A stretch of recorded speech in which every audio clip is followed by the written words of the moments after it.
بسم اللہ الرحمن الرحیم۔ سورۃ البقرہ کا جو رکوع نمبر 36 ہے اس کا ترجمہ اور تشریح سماعت فرما لیں۔ ارشاد باری تعالیٰ ہے مثل الذین ینفقون اموالہم فی سبیل اللہ کمثل حبۃ۔ یہاں سے ایک نیا موضوع شروع ہو رہا ہے اور وہ موضوع ہے انفاق فی سبیل اللہ، یعنی اللہ کی راہ میں خرچ کرنا۔ مثل الذین ینفقون اموالہم فی سبیل اللہ، ان لوگوں کی مثال جو اپنے مالوں کو اللہ کی راہ میں خرچ کرتے ہیں، کمثل حبۃ، ایک دانے کی طرح ہے، انبتت سبع سنابل، وہ دانہ جو 7 بالیاں اگاتا ہے۔ وہ لوگ جو اللہ کی راہ میں خرچ کرتے ہیں ان لوگوں کی مثال ایک دانے کی طرح ہے جو 7 بالیاں اگاتا ہے، یعنی ایک دانہ جس سے 7 بالیاں، خوشے جس کو ہم اپنی زبان میں کہتے ہیں، خوشے سٹے جس کو اپنی زبان میں کہتے ہیں۔ انبتت سبع سنابل، ایک دانے سے 7 بالیاں اگتی ہیں، فی کل سنبلۃ، ہر بالی میں 100 حبۃ، 100 دانے ہوتے ہیں، ہر بالی میں 100 دانے ہوتے ہیں۔ واللہ، اور بے شک اللہ تبارک و تعالی، یضاعف لمن یشاء، جس کے لیے چاہتا ہے اللہ اس سے بھی زیادہ جس کو چاہتا ہے عطا کرتا ہے۔ واللہ واسع علیم، اللہ تبارک و تعالی وسیع بخشش کرنے والا اور جاننے والا۔ واللہ واسع علیم، اللہ وسیع بخشنے والا اور جاننے والا ہے۔ اس آیت کریمہ کے اندر انفاق فی سبیل اللہ کی ترغیب دلائی گئی، یعنی اللہ کی بارگاہ میں جو خرچ کرنا ہے اس کی ترغیب دلائی گئی ہے مسلمانوں کو۔ یہ حضور نبی کریم علیہ الصلوۃ والسلام کی حدیث مبارکہ ہے کہ جب یہ آیت کریمہ نازل ہوئی، من ذا الذی یقرض اللہ قرضا حسنا فیضاعفہ لہ اضعافا کثیرا، کون ہے جو اللہ کی راہ کے اندر اپنے مال کو خرچ کرے، اللہ تبارک و تعالیٰ کئی گنا یہ مال اس کے لیے بڑھا دیتا ہے۔ ٹھیک ہے جی۔ پھر جب یہ آیت کریمہ نازل ہوئی تو اللہ تبارک و تعالیٰ نے رسول جو ہے وہ اس کے بعد عرض کیا، اے اللہ میری امت کے لیے اور اللہم رب زد امتی، میری امت کو اور عطا فرما۔ تو اللہ تبارک و تعالیٰ نے یہ آیت کریمہ نازل کی، یوفی الصابرون اجرہم بغیر حساب، صبر کرنے والوں کو اللہ بے حد و حساب اجر عطا فرمائے گا۔ تو یہ ایک اس آیت کریمہ کے اندر زراعت کی طرف ہماری توجہ دلائی گئی ہے، کاشتکاری کی طرف ہماری توجہ دلائی گئی ہے کہ زمین کے اندر جو ہے وہ کاشت کرنا، اس کے اندر بڑی برکت ہے۔ حضرت عائشہ صدیقہ رضی اللہ تعالیٰ عنہ سے مروی ہے، قال رسول اللہ صلی اللہ علیہ وآلہ وسلم التمسوا الرزق فی خبایا الارض، حضور نبی کریم علیہ الصلوۃ والسلام نے ارشاد فرمایا زمین کی تہوں میں اپنا رزق تلاش کرو، یعنی زمین کے اندر جو بیج ڈالتے ہو اس میں تمہارے لیے برکت رکھی گئی ہے۔ اور علامہ قرطبی رحمۃ اللہ علیہ نے لکھا ہے کہ اگر لوگ اس کی طرف سے غفلت برتیں، یعنی زراعت نہ کریں، کاشتکاری نہ کریں، تو امام وقت کو چاہیے، وقت کے امام کو چاہیے کہ لوگوں کو جبراً کاشتکاری کی طرف راغب کریں۔ تو اس پوری آیت کریمہ کے اندر کاشتکاری کی طرف مسلمانوں کو لانے کی کوشش کی گئی ہے۔ دوسری آیت کریمہ ہے الذین، وہ لوگ جو ینفقون اموالہم فی سبیل اللہ، اللہ کے راستے میں اپنے مالوں کو خرچ کرتے ہیں، وہ لوگ جو اللہ کے راستوں میں اپنے مالوں کو خرچ کرتے ہیں، ثم لا یتبعون ما انفقوا منا ولا اذى، پھر لا یتبعون ما انفقوا، جو خرچ کرتے ہیں اس کے پیچھے نہیں کرتے، کیا کام نہیں کرتے، منن، احسان نہیں جتلاتے، ولا اذن، اور جس کو دیا اس کو دکھ بھی نہیں پہنچاتے۔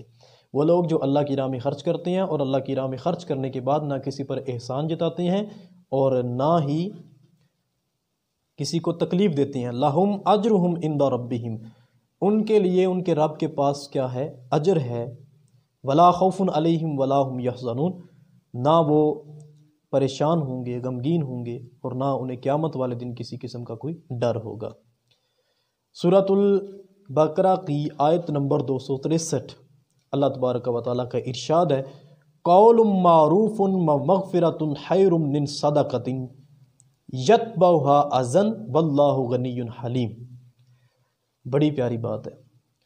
قول معروف، اچھی بات کرنا، ومغفرہ، کسی کی غلطی کو معاف کر دینا، خیر من صدقۃ، ایسے صدقہ سے بہتر ہے، یتبعها اذى، جس کے بعد کسی کو تکلیف پہنچائی جائے، واللہ غنی حلیم، اللہ بے نیاز ہے اور بڑے حلم والا ہے۔ بڑی قابل توجہ آیت ہے کہ ایسا صدقہ جس کے بعد کسی کو تکلیف پہنچائی جائے، اس صدقے سے یہ بہتر ہے کہ بندہ کوئی اچھی بات کہہ لے یا کسی کی غلطی کو معاف کر دے۔ قول معروف و مغفرۃ خیر من صدقۃ یتبعها اذى۔ کیا ارشاد فرمایا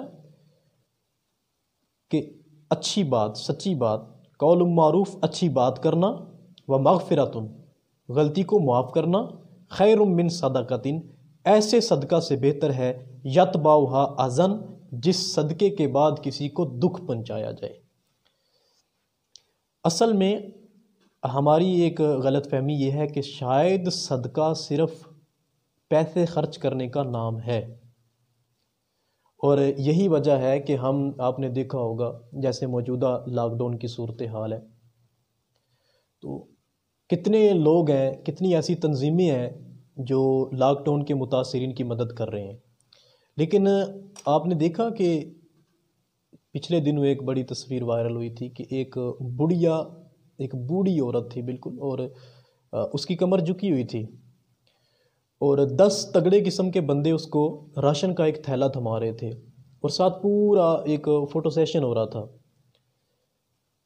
تو کیا سمجھتے ہیں کہ یہ جو صدقہ ہے یہ رضا الہی کے لیے کیا جا رہا ہے، اللہ کی رضا کے لیے کیا جا رہا ہے، یا لوگوں کو دکھانے کے لیے کیا جا رہا ہے؟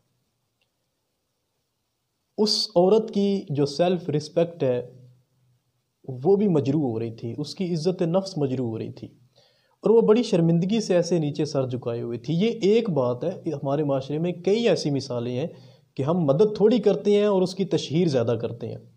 تو اللہ نے یہ سورۃ البقرہ کے اندر ہمیں ارشاد فرمایا کہ ایسا صدقہ جس کے بعد تم احسان جتلاتے ہو یا لوگوں کو دکھانا تمہارا مقصد ہوتا ہے، اس صدقے سے بہتر ہے کہ تم کوئی اچھا کام کر لو، اچھی بات کسی کو کہہ دو، کسی کی غلطی کو معاف کر دو۔ صدقے کی کئی ساری صورتیں ہیں، ضروری نہیں کہ ہم مال اللہ کی راہ میں خرچ کریں تو ہی ہم صدقہ ادا کرتے ہیں۔ صحابہ کرام کا ایک نادار طبقہ، یعنی ان کے پاس مالی وسعت نہیں تھی، حضور کی بارگاہ میں حاضر ہوئے، عرض کیا یا رسول اللہ، یہ جو مالدار طبقہ ہے نا، یہ ہم سے نیکیاں کمانے میں سبقت لے جاتا ہے۔ پوچھا گیا وہ کیسے؟ عرض کیا یا رسول اللہ، وہ بھی نماز پڑھتے ہیں، ہم بھی نماز پڑھتے ہیں، وہ بھی روزے رکھتے ہیں، ہم بھی روزے رکھتے ہیں، باقی جتنے بھی کام ہیں جیسے وہ کرتے ہیں ویسے ہی ہم بھی کرتے ہیں، لیکن ایک کام ایسا ہے جو وہ اضافی کرتے ہیں۔ یا رسول اللہ، ان کے پاس مال کی کثرت ہے، وہ مال صدقہ کرتے ہیں، ہمارے پاس مال نہیں ہے، ہم صدقہ نہیں کر پاتے، اس لیے جو مالدار لوگ ہیں وہ ہم سے آگے نکل جاتے ہیں۔ تو نبی کریم علیہ الصلوۃ والسلام نے صحابہ کرام کو تسلی دی۔ 40 احادیث ہیں جن میں چھوٹی باتوں کو صدقہ قرار دیا گیا۔ میں کچھ چیزیں آپ کے سامنے رکھ رہا ہوں۔ نبی کریم صلی اللہ علیہ وسلم نے اپنے پاس آنے والے لوگوں کو ارشاد فرمایا کہ اے میرے صحابہ، ضروری نہیں مال اگر اللہ کی راہ میں خرچ کیا جائے تو وہ صدقہ ہوتا ہے۔ آپ نے فرمایا برائی سے روکنا یہ بھی ایک صدقہ ہے۔ اب نوٹ کرتے جائیں، آپ سنتے جائیں کہ دین کتنا آسان ہے اور صدقہ کرنا ہمارے لیے کتنا آسان ہے۔ فرمایا برائی سے روکنا صدقہ ہے، نیکی کا حکم دینا صدقہ ہے، لا الہ الا اللہ کا کلمہ کہنا صدقہ ہے، الحمدللہ کہنا صدقہ ہے، ٹھیک ہے جی، سبحان اللہ کہنا صدقہ ہے، اللہ اکبر کہنا، یعنی یہ ساری تسبیحات نبی کریم علیہ السلام نے فرمایا یہ بھی صدقہ ہیں۔ اماطۃ الاذی عن الطریق صدقۃ، راستے سے تکلیف دہ چیز کو اٹھا کے سائڈ پہ کر دینا یہ بھی صدقہ ہے۔ اور پرانے وقتوں میں لوگ کنویں سے جا کر پانی بھرا کرتے تھے، تو ارشاد فرمایا اپنے ڈول کے ساتھ اپنے مسلمان بھائی کا ڈول بھر دینا، اپنی بالٹی کے ساتھ کسی مسلمان بھائی کی بالٹی کے اندر پانی کو ڈال دینا، ارشاد فرمایا یہ بھی صدقہ ہے۔ اگر کوئی بھولا ہوا بھٹکا ہوا آپ سے راستہ پوچھتا ہے، آپ اس کو راستہ بتا دیتے ہیں، یہ بھی صدقہ ہے۔ اور اندھے کو راستہ بتانا، یعنی بندہ چل رہا ہے اس کی آنکھیں نہیں ہیں، وہ دیکھ نہیں سکتا، اس کو راستہ بتانا یہ بھی ارشاد فرمایا صدقہ ہے۔ اور میں قربان جاؤں، دیکھیں کتنی خوبصورت بات ہے، جو بہرا ہے سن نہیں سکتا اس سے اونچی آواز میں صدقہ کرنا، ارشاد فرمایا یہ بھی صدقہ ہے۔ اور جو گونگا ہوتا ہے، یعنی وہ آپ کی بات جو بول نہیں سکتا، بعض بولنے اور سننے دونوں قوتوں سے محروم ہوتے ہیں، تو گونگے بہرے کے سامنے اس انداز میں اشارے کے ساتھ بات کرنا کہ وہ آپ کے اشارے سے آپ کی بات کو سمجھ جائے، ارشاد فرمایا یہ بھی صدقہ ہے۔ جی دو اگر مسلمان بھائی ناراض ہیں اس میں صلح کروا دینا، ارشاد فرمایا یہ بھی صدقہ ہے، اور نماز کے لیے اٹھنے والا ہر قدم بندے کی طرف سے صدقہ ہے۔ حد تو یہ ہے کہ ارشاد فرمایا خود کھانا کھانا یہ بھی صدقہ ہے، یعنی خود بندہ کھا رہا ہے اور تب کھانے کے صلے میں بھی بندے کو جو صدقے کا ثواب ہے وہ مل رہا ہے۔ اپنی بیوی کو کھانا کھلانا، اپنے بچوں کو کھانا کھلانا، یہ ساری صدقے کی صورتیں ہیں۔ کسی کو لفٹ دینا، یعنی آپ سواری پہ جا رہے ہیں اور کوئی آپ کو مسافر نظر آتا ہے، آپ اس کو اپنی گاڑی میں بٹھا لیتے ہیں تو یہ بھی ارشاد فرمایا صدقہ ہے۔ اور کسی کو اس کی سواری پر بیٹھنے میں مدد کرنا، ارشاد فرمایا یہ بھی صدقہ ہے۔ آپ باہر جا رہے ہیں اور کوئی بندہ زمینوں کے اندر کام کر رہا ہے، وہ اپنی بھینسوں کے لیے چارہ بنا رہا ہے، جانوروں کے لیے، آپ وہ چارہ جو ہے وہ اٹھوا کے اس کو اٹھوا دیتے ہیں، اٹھوانے میں اس کی مدد کرتے ہیں، تو نبی کریم علیہ الصلوۃ والسلام نے ارشاد فرمایا یہ بھی صدقہ ہے۔ اور یہ حضور نبی کریم علیہ الصلوۃ والسلام کے کثرت کے ساتھ فرامین ہے۔ اور آخری بات یہ بڑی خوبصورت ہے، نبی کریم صلی اللہ علیہ وسلم نے ارشاد فرمایا الکلمۃ الطیبۃ صدقۃ، اچھی بات کہنا بھی صدقہ ہے، ٹھیک ہے جی۔ تو ایک اور حدیث مبارکہ ہے جس کا مفہوم یہ ہے کہ من کان یؤمن باللہ والیوم الاخر فلیقل خیرا او لیصمت، جو بندہ اللہ پر بھی ایمان رکھنے کا دعوے دار ہے، آخرت کے دن پر بھی ایمان رکھنے کا دعوے دار ہے، اس کو چاہیے کہ جب بھی بولے فلیقل خیرا، جب بھی بات کرے اچھی بات کرے، او لیصمت، اگر اچھی بات نہیں کر سکتا تو خاموش رہے۔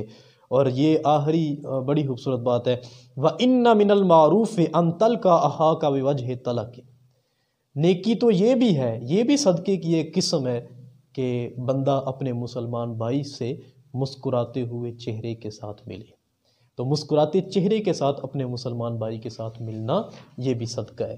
تو یہ سورۃ البقرہ کی 263 نمبر آیت میں اللہ تبارک و تعالیٰ نے صدقے کی جو مختلف اقسام ہے ان کی طرف اشارہ کیا، اور اصل میں جو بات کر رہے تھے وہ یہ ہے قول معروف و مغفرۃ خیر من صدقۃ یتبعها اذى، اچھی بات کرنا اور کسی کی غلطی کو معاف کر دینا یہ ایسے صدقے سے بہتر ہے جس کے بعد کسی کو تکلیف پہنچائی جائے، ٹھیک ہے جی۔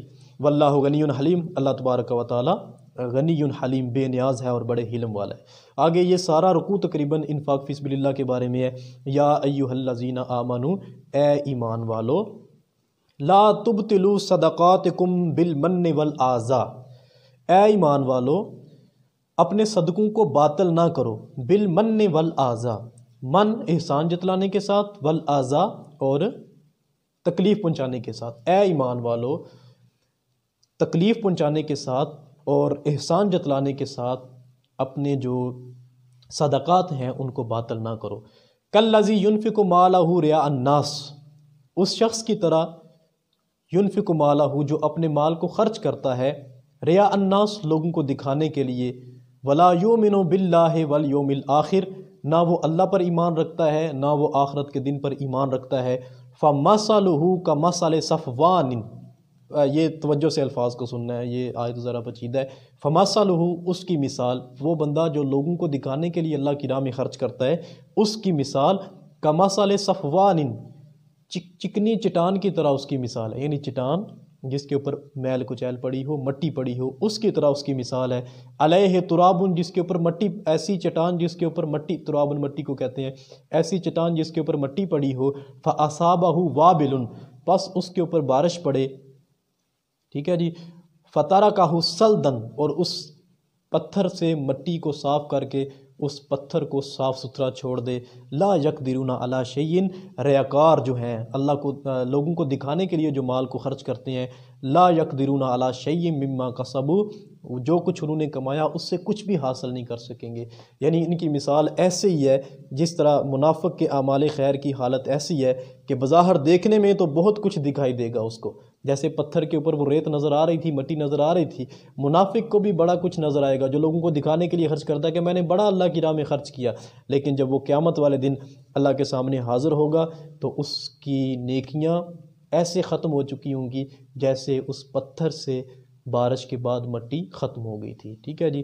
واللہ لا یہدی القوم الکافرین، اللہ تبارک و تعالی کافروں کی قوم کو ہدایت نہیں دیتا۔ یہ تو ان لوگوں کی مثال ہے جو لوگوں کو دکھانے کے لیے اللہ کی راہ میں خرچ کرتے ہیں، اور جو لوگ اللہ کی رضا کے لیے خرچ کرتے ہیں ان کے لیے کیا انعام ہے؟ وَمَثَلُ الَّذِينَ يُنْفِقُونَ أَمْوَالَهُمْ ابْتِغَاءَ مَرْضَاتِ اللَّهِ، وہ لوگ جو اللہ کی رضا کے لیے اپنے مالوں کو اللہ کی راہ میں خرچ کرتے ہیں، وَتَثْبِيتًا مِنْ أَنفُسِهِمْ، اور اس لیے خرچ کرتے ہیں کہ ان کے دل ایمان پر پختہ ہو جائیں۔ دو وجہوں سے وہ خرچ کرتے ہیں، پہلی وجہ اللہ کی رضا، دوسری وجہ تاکہ ان کے قدم جو ہے وہ تثبیتاً من انفسہم، تاکہ ان کے دل ایمان پر پختہ ہو جائیں۔ کمثل جنت، ان کی مثال ایک ایسے باغ کی طرح ہے، بربوۃ، جو بلند جگہ کے اوپر ہے۔ ربوہ کہتے ہیں جو زمین کا ایسا ٹکڑا جو بنسبت دوسری زمین کے بلند ہو، ٹھیک ہے جی۔ کمثل جنت بربوۃ، وہ لوگ جو اللہ کی رضا کے لیے خرچ کرتے ہیں ان کی مثال ایک ایسے باغ کی طرح ہے جو ایک بلند جگہ کے اوپر ہے۔ فَأَصَابَهَا وَابِلٌ، اس کے اوپر جب بارش پڑتی ہے، فَأَتَتْ أُكُلُهَا ضِعْفَيْنِ، تو اس کی جو پیداوار ہے، اس کا جو پھل ہے وہ 2 گنا ہو جاتا ہے۔ فَإِن لَّمْ يُصِبْهَا وَابِلٌ، اگر اس کے اوپر بارش نہیں پڑتی، وابل فتل، تو صرف شبنم ہی اس کے لیے کافی ہو جاتی ہے، اوس ہی اس کے لیے کافی ہو جاتی ہے۔ بارش پڑے تو اس کا پھل 2 گنا ہو جاتا ہے، بارش نہ پڑے تو صرف شبنم ہی اس کے لیے کافی ہوتی ہے۔ واللہ بما تعملون بصیر، جو کچھ تم کرتے ہو اللہ اس کو جاننے والا ہے۔ تو پہلی آیت کے اندر جو لوگ لوگوں کو دکھانے کے لیے مال خرچ کرتے ہیں ان کی مثال بیان کی گئی، اور دوسری آیت کے اندر جو لوگ اللہ کی رضا کے لیے خرچ کرتے ہیں ان کی مثال میں وہی کام، وہی اللہ کی راہ میں خرچ کیا ہوا کام آئے گا جو ہم نے خالصتاً اللہ کی رضا کے لیے کیا ہوگا۔ جو لوگوں کو خوش کرنے کے لیے کیا ہوگا وہ کبھی بھی ہمیں کام نہیں آئے۔ قیامت والے دن ایک صحیح کو اللہ کی بارگاہ میں پیش کیا جائے گا، اور اللہ تبارک و تعالیٰ اس کے سامنے اب اس کے اوپر کیے گئے انعامات کو رکھے گا۔ اللہ فرمائے گا کیا میں نے تجھے مال کی کثرت نہیں دی تھی؟ فرض کرے گا ہاں اللہ تو نے مجھے مال کی کثرت دی تھی، تو اللہ فرمائے گا پھر تو نے میری راہ کے اندر خرچ کیوں نہیں کیا؟ یا اللہ میں نے کیا تھا۔ اللہ فرمائے گا تو جھوٹا ہے۔ بندہ حیران ہوگا کہ ایسا کیوں ہے؟ اللہ تبارک و تعالیٰ فرمائے گا کہ تو نے دنیا کے اندر جب خرچ کیا تھا تو تیرے پیش نظر میری رضا نہیں تھی، یعنی مجھے راضی کرنا تیرا مقصد نہیں تھا۔ تیرا مقصد یہ تھا کہ دنیا والے تجھے کہیں کہ بڑا سخی آدمی ہے، تو دنیا والوں نے دنیا کے اندر تجھے صحیح کہہ دیا، آج میرے پاس تجھے دینے کے لیے کچھ نہیں ہے، ٹھیک ہے جی۔ تو جو بھی ہم کام کرتے ہیں وہ خالصتاً اللہ کی رضا کے لیے ہونا چاہیے۔ آخری آیت ہے أَيَوَدُّ أَحَدُكُمْ أَن تَكُونَ لَهُ جَنَّةٌ، کیا تم میں سے کوئی شخص اس بات کو پسند کرتا ہے؟ کس بات کو جی؟ أَن تَكُونَ لَهُ جَنَّةٌ، کہ اس کا کوئی ایک باغ ہو۔ کیا تم میں سے کوئی شخص اس بات کو پسند کرتا ہے کہ اس کا ایک باغ ہو؟ من نخیل و آناب، کھجوروں کا اور انگوروں کا۔ نخیل کھجور کو کہتے ہیں، آناب انگور کو کہتے ہیں۔ کھجوروں اور انگوروں کا کسی کا ایک باغ ہو، تجری من تحتہا الانہار، جس کے نیچے سے نہریں بہتی ہوں، لہو فیہا من کل الثمرات، اور اس میں ہر قسم کے پھل بھی ہوں۔ کھجوریں انگور تو ہونے ہی ہونے ہیں نا، اس کے علاوہ بھی ہر قسم کے پھل ہوں۔ وَأَصَابَهُ الْكِبْرُ، اب اس جس کا وہ باغ ہے اس کو بڑھاپا آ جائے، بندہ بوڑھا ہو جائے۔ وَلَهُ ذُرِّيَّةٌ، اس کی اولاد بھی ہو، ضعفاء، لیکن وہ کمزور ہوں، اس کے بچے بھی ہوں لیکن اس کے بچے ابھی چھوٹے چھوٹے ہوں۔ فَأَصَابَهَا إِعْصَارٌ، اب اس باغ کو کوئی آگ کا بگولا آن پہنچے، فیہ نارٌ، اسے ایک بگولا پہنچے، فیہ نارٌ، جس میں آگ ہو، آگ کا بگولا آن پہنچے، فاحترقت، اور آگ کا بگولا اس کے سارے باغ کو جلا دے۔ کیا تم میں سے کوئی شخص اس بات کو پسند کرتا ہے کہ اس کا ایک باغ ہو کھجوروں اور انگوروں کا؟ اور کھجوروں اور انگوروں کا باغ جب اس کے اندر ہر قسم کے پھل ہوں، بندہ بوڑھا ہو جائے، تو کیا وہ پسند کرتا ہے کہ بڑھاپے کے اندر جب پھل کھانے کی باری آئے تو اس کا باغ سارے کا سارا جل جائے؟ یقیناً نہیں۔ مثال بیان فرمائی گئی ہے ان لوگوں کی جو ساری زندگی ان کے گمان میں یہی ہوتا ہے کہ انہوں نے بڑی نیکیاں کی ہیں، بڑے اعمال کیے ہیں، لیکن آخری زندگی کے اندر جب وہ اپنے اعمال کو دیکھتے ہیں تو ریاکاری ان کے سارے اعمال کو جلا چکی ہوتی ہے، اب ان کے پاس اعمال نام کی کوئی چیز نہیں ہوتی۔ یہ ایک مثال کے ذریعے ہمیں سمجھایا گیا ہے۔ کذالک یبین اللہ لکم الآیات، اسی طرح اللہ تبارک و تعالیٰ اپنی نشانیاں بیان کرتا ہے، لعلکم تتفکرون، تاکہ تم اس میں کیا کرو؟ غور و فکر کرو۔ تو اس طرح آپ کا جو میں نے ترجمے پہ زیادہ اکتفا کیا ہے، تو آپ تشریح میں اگر کوئی بات نہ سمجھ آئے تو آپ مجھ سے پوچھ سکتے ہیں۔ اس طرح آپ کا رکوع نمبر 36 مکمل ہو گیا۔ اللہ حافظ۔